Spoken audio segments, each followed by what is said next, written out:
You know, when you get freaking stuck and pinned in the leg press, what do? You add another plate and go again.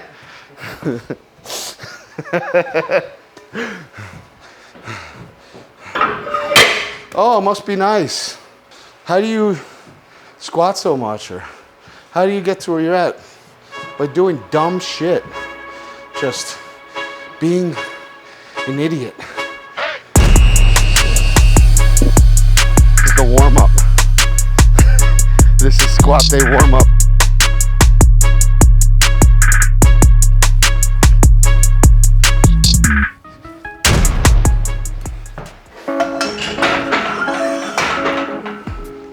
About 120 degrees in here, maybe, something like that. What do you think? I haven't done a set yet. Here we go.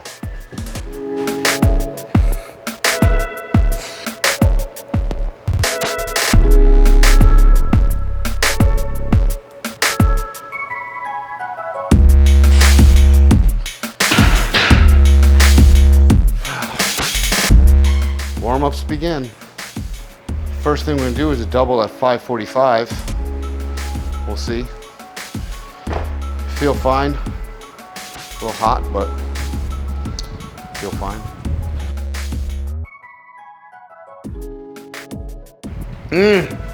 It's cold. So today we're not only testing the new workout program, the new off-season training system that I'm doing. We are testing the engineering of this shed and the durability of it.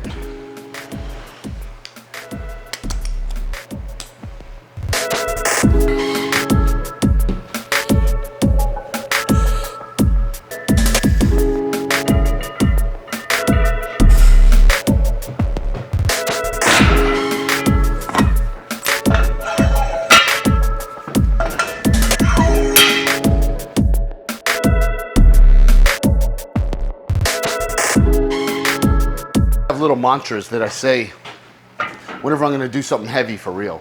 Like this is just warm up, right? So it's not a big deal. But if I'm lifting heavy, there's things that I'm saying in my head the whole time.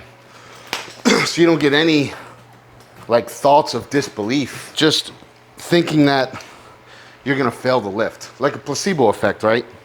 If you believe something is real, the data shows that it's real. Whether it's real or not, if you believe it. But there was this one study where they had people training and they both did the same exact training. You know, these were trained individuals. And they had one group picture the muscle group training in their mind. You know, mind-muscle connection. And they just literally had them picture the muscle moving and contracting in their mind as they lifted. And that group showed a 30% more stimulus in training. As in, that muscle trained was engaged 30% more. They probably used like some kind of EKG study. I don't know what they did. But just thinking about the muscle moving and contracting, a 30% increase. Now, if you extrapolate that and look at believing that you can lift something versus going into lift thinking you're going to fail, well, maybe I have a 30% chance higher of being successful.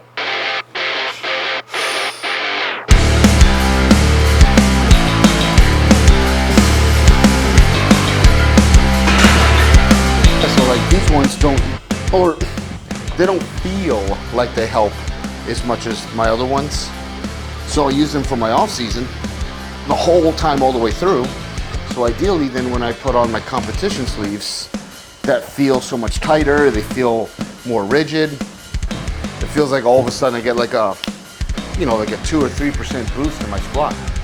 Whether that's real or not, it doesn't matter. It just goes back to the placebo effect, and I believe it does, and that's all I need. All right, let's go. Ha!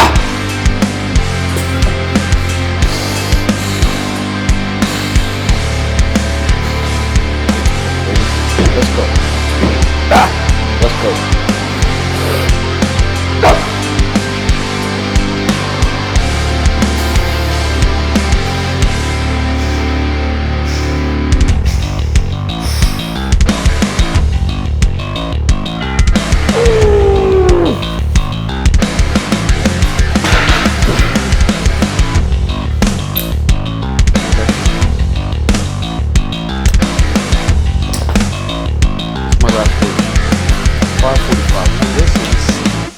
505. I need to add 40 pounds.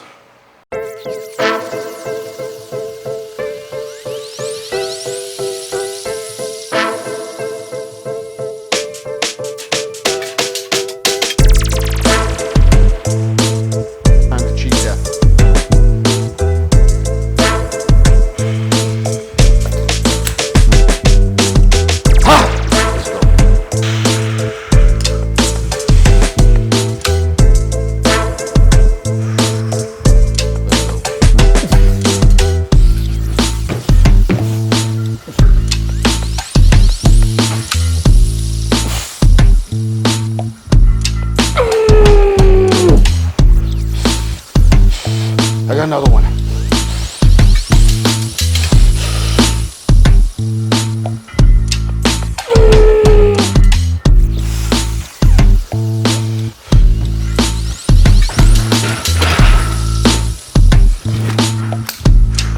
Ah, that was easy. Oh boy. Sit down there today. 65. Next. 435, so that's 405, but this is 55 pounds, so that's 415. I need to add 30 pounds. I'm wanting to say 8 because 8 is on the low end. Okay. I'm shooting for the high end. So the high end is 12. We only do big numbers out here. That's it. Why would I aim to do 8? That's the minimum. That's the bare minimum. Ah!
That's 12.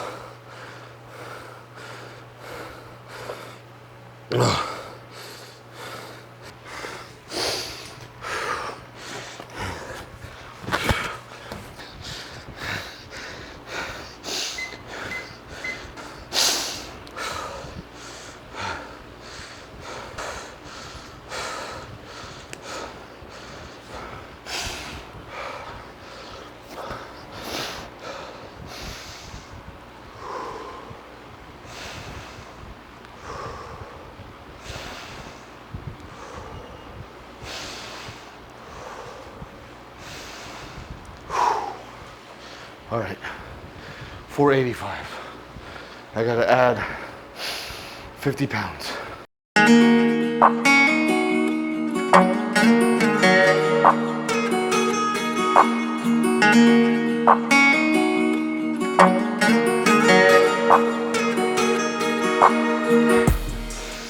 After doing my 12-week peaking for a competition, I always immediately go into an off season right thereafter. And when I say off season, I don't mean another 12 weeks. I mean, generally I like to do about 9 months for my off season, 6 months minimum. Because most of your strength gains and your progress is really made in your off season. So that's why I have an extended off season time to really make progress. And this time I'm trying something very different, as over the years I've went towards volume. And I start my off season as pretty light, and I don't really get very heavy. I mostly progress reps, sets, reduce rest times, and then go heavier and heavier over a long period of time with a lot of movements, sometimes up to 10 movements in one day. And training sessions were like 3 hours long. Ridiculous. But it worked for me, and it worked very well. And I've seen a lot of progress from that. But now, since I've put in the time and I've seen less and less progress from that style of training, a lot of volume but lower intensity, I'm now doing something completely different, where I start with something heavy, compound movement, and I'll do either triple, double, single, etc., working those up incrementally throughout the weeks. And then I go into Mike Mentzer, Dorian Yates style heavy duty or HIIT program, where everything I do is max effort. The weights aren't extremely heavy, but I should never get more than 12 on my first set, and I should only get maximum 5 or 6 on my second set, which I have to do about here in 30 seconds.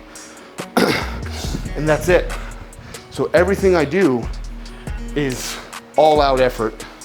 It's AMRAP, it's to failure, and the weights only get heavier.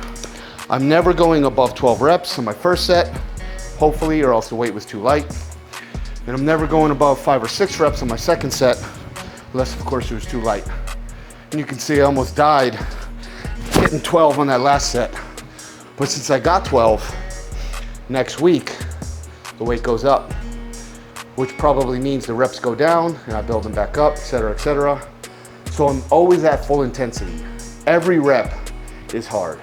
Every rep is intense. So instead of doing, 3 sets of 8, 4 sets of 10, 5 sets of 10, etc., doing somewhere between 30 to 40 reps, maybe even 50 reps.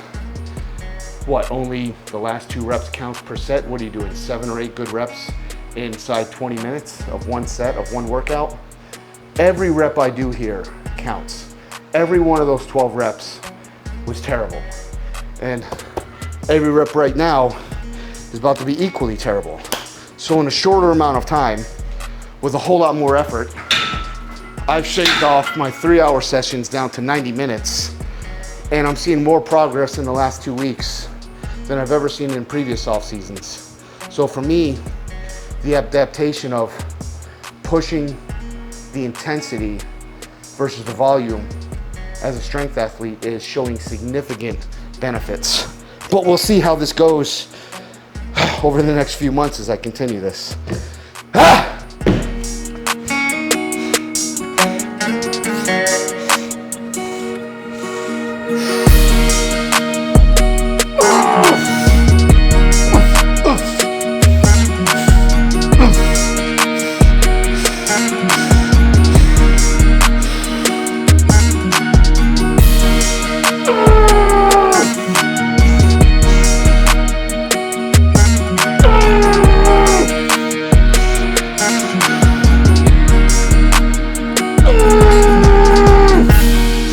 One more!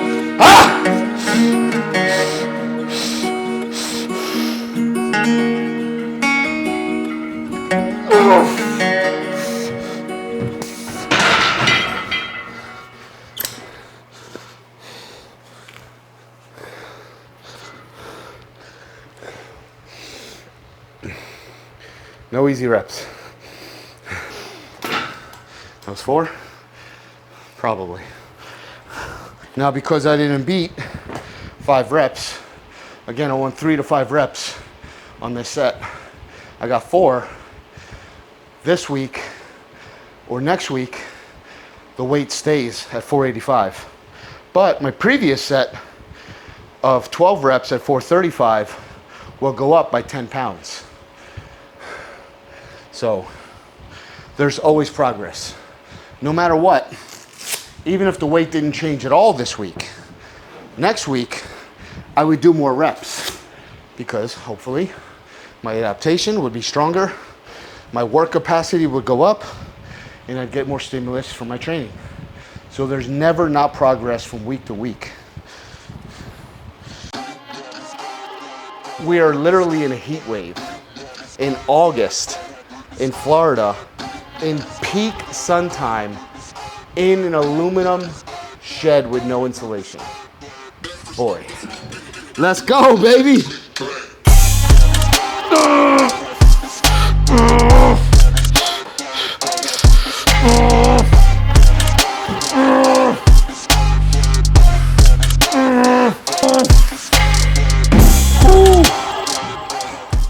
See, it's too light.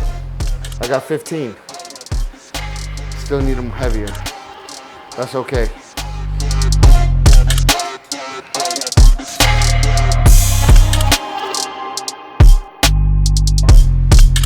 Like, are you working double right now because of the heat, or is it not really hard? Well, yes and no. So, heat does cause you to burn more calories, the same as being cold causes you to burn more calories. Your body's trying to maintain a median body temperature on average. What's that? 98.6, right? So as your body's trying to maintain this median temperature and you're heating it up, say like in a sauna or in the heat, that's why we're sweating to cool it down. Anytime your body does anything, it burns energy. So as we're pushing out sweat, your body's trying to cool itself, right? That's gonna burn more calories. That brings up your metabolic rate, you know, through your thermal efficiency of your body. If I'm hotter than I should be, I burn more calories. If I'm colder than I should be, I'm trying to warm up, I burn more calories. So by training in the heat, does it really make me burn more calories?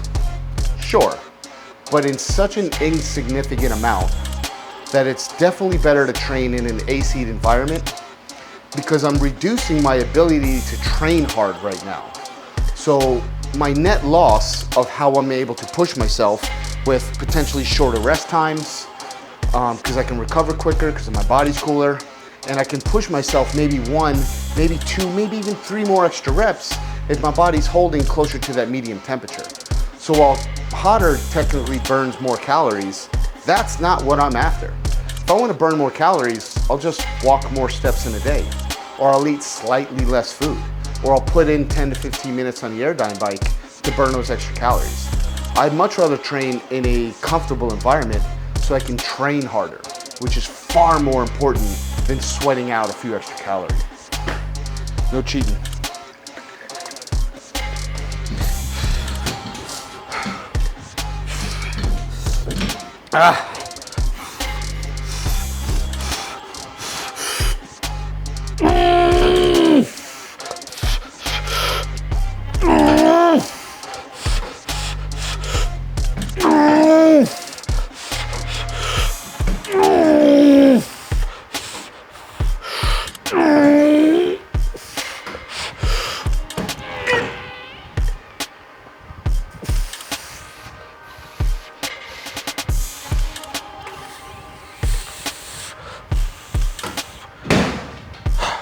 That's good.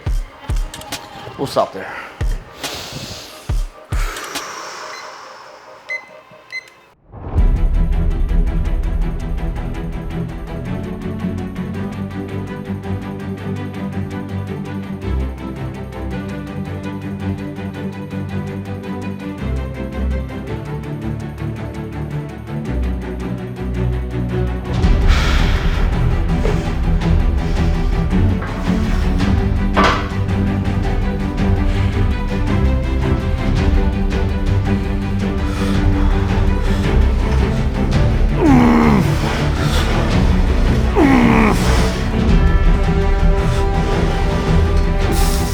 See, it gets stuck.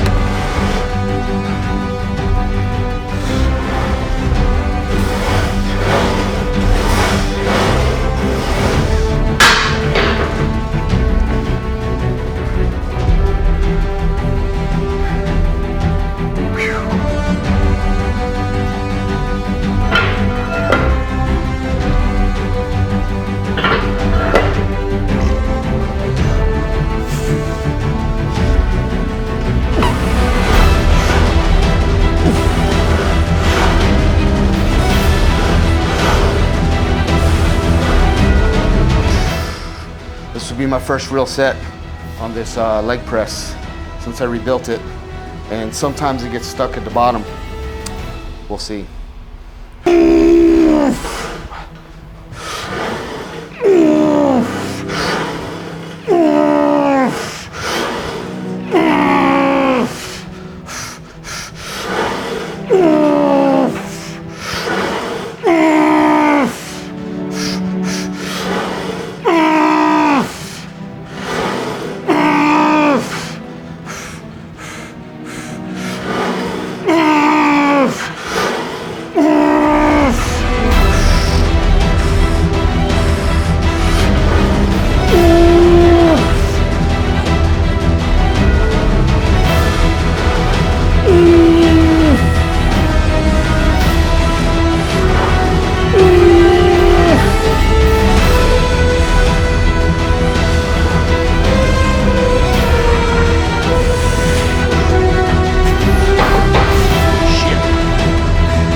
A little more.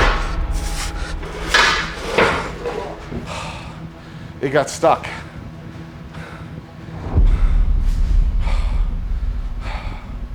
Like I said, sometimes it gets stuck at the bottom. Oh, fucking shit. And it got stuck on my last rep.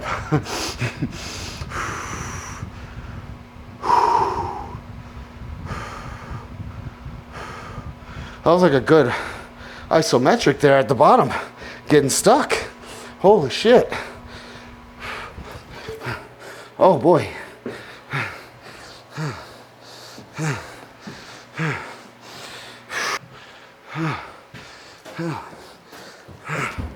Oh boy. So it's 4 plates per side. And I did 14.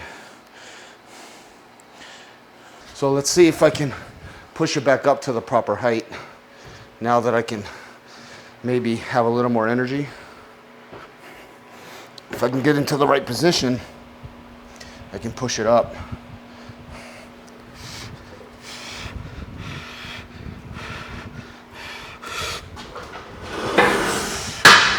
There we go. See, I had to push super low. If I push up high, it like takes the bearing off center and it gets stuck. So I think because I'm pushing, if I push down here, I'm good. But I think my feet slid up much, and see what it's doing? See how it's rocking? It's rocking on the bearings. But if I'm down here at the bottom, it doesn't do that so bad.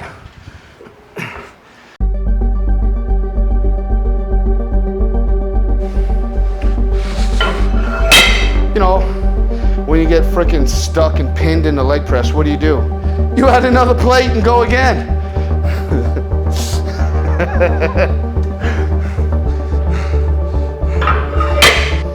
This is just where I'm gonna go to bed until I get strong enough. How long do you think that we're just gonna get it done? Yes, sir. Why would I even think about that? Failure's not an option. I'm probably gonna set a freaking PR right now. Ah!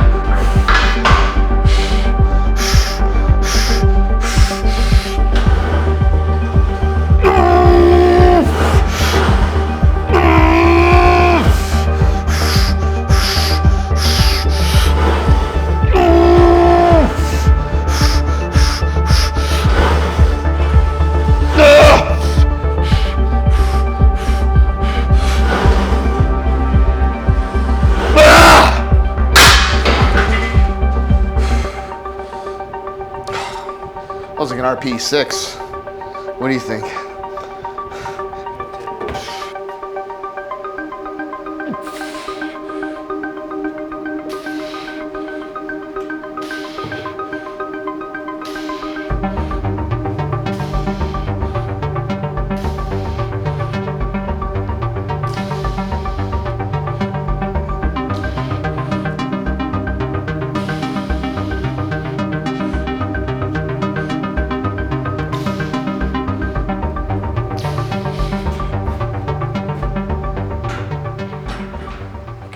Long time since I did these.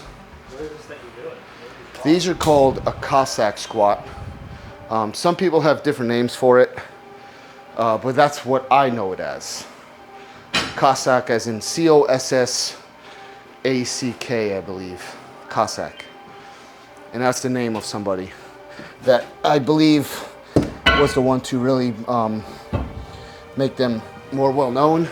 Somebody that I seen them doing, where I kind of got this from, I think his name is Gunther, I can't pronounce it. He was a French shot putter, and he does a lot of like French dynamic movement, which was like heavy dynamic lifts and then jumping and hurtling and jumping upstairs and all this.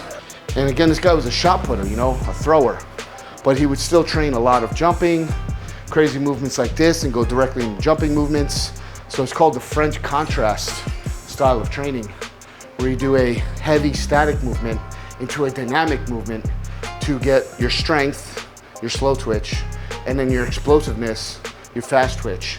So there's strength, let's call it a deadlift. And then there's power, which is throwing something. Then you have explosiveness, what you could say, the starting blocks on a sprint. So those are 3 different types of modalities for me that I try to train, where I have days where I do all dynamic movement, it's jumping, it's throwing, it's sprinting, and I combine these in different movements. Today you can see it's all very heavy and static. And eventually I'm gonna build these up to where I'm going to do this Cossack squat and then go straight into lateral jumping movements, but that's down the road. I first need to build up my Cossack squat again because I can feel how weak I am in this movement right now. So I'm not gonna push it.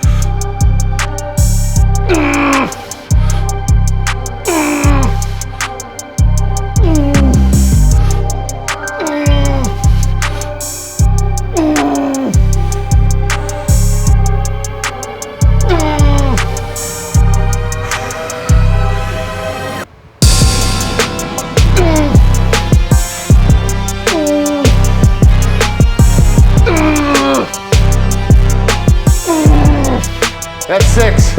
Last one for you.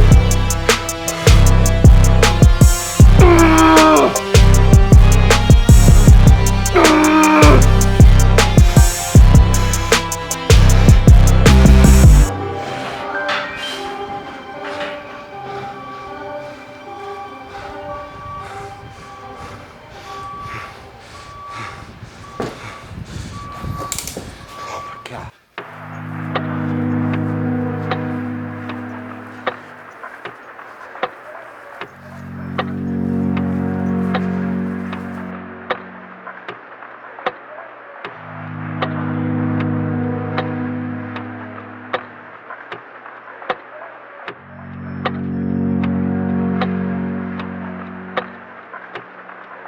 It's just, a lot of times for me, it's just believing it.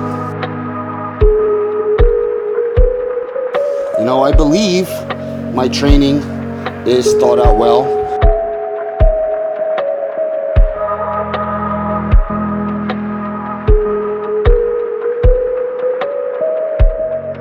I believe the food that I'm eating is properly picked and timed.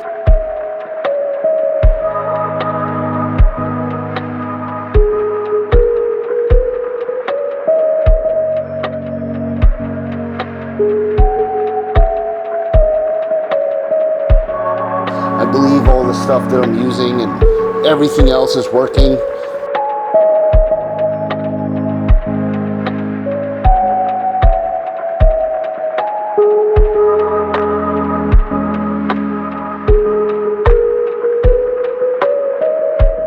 So, in a way, it automatically is, again, because I believe in the placebo effect.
If I'm believing it, I mean, it's working, right?